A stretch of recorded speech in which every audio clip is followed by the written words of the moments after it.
ሰላም ጤና ይስጥልኝ።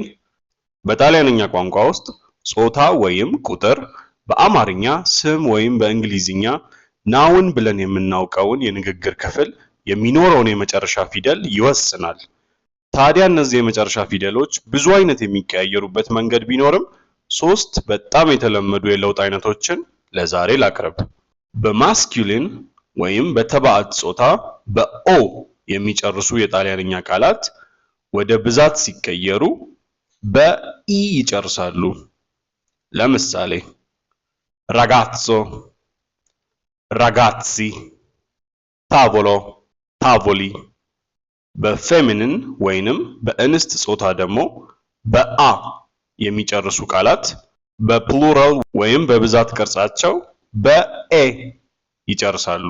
ለምሳሌ ragazza፣ ragazze፣ parola፣ parole።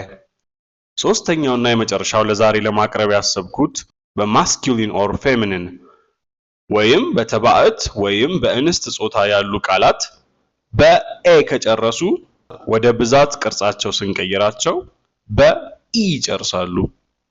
ለምሳሌ ቢኬሬ፣ ቢኬሪ፣ ፓድሬ፣ ፓድሪ፣ ቺያቬ፣ ቺያቪ፣ ማድሬ፣ ማድሪ።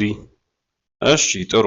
እንደው በጣም የተለመዱትን ሶስቱን ለማቅረብ ያህል ነው እንጂ ሌሎችም ብዙ አይነት የቃላት አለዋወጦች አሉ። ይህ ቪዲዮ ጠቃሚ ሆኖ ካገኛችሁት ብቻ ላይክ፣ ሌላ የሚጠቅመው ሰው ካለ ደግሞ ሼር፣ ያለውትን ሐሳብና አስተያየት ብሎም በቀጣይ እንድሰራበት የምትፈልጉት ርዕስ ካለ ኮመንት፣ እንዲሁም ቀጣይ መሰል ይዘቶች እንዳያመልጡት ከፈለጉ ሰብስክራይብ ያድርጉ። አሪፍ ቀን ይሁንላችሁ። በቀጣይ ቪዲዮ እንገናኝ።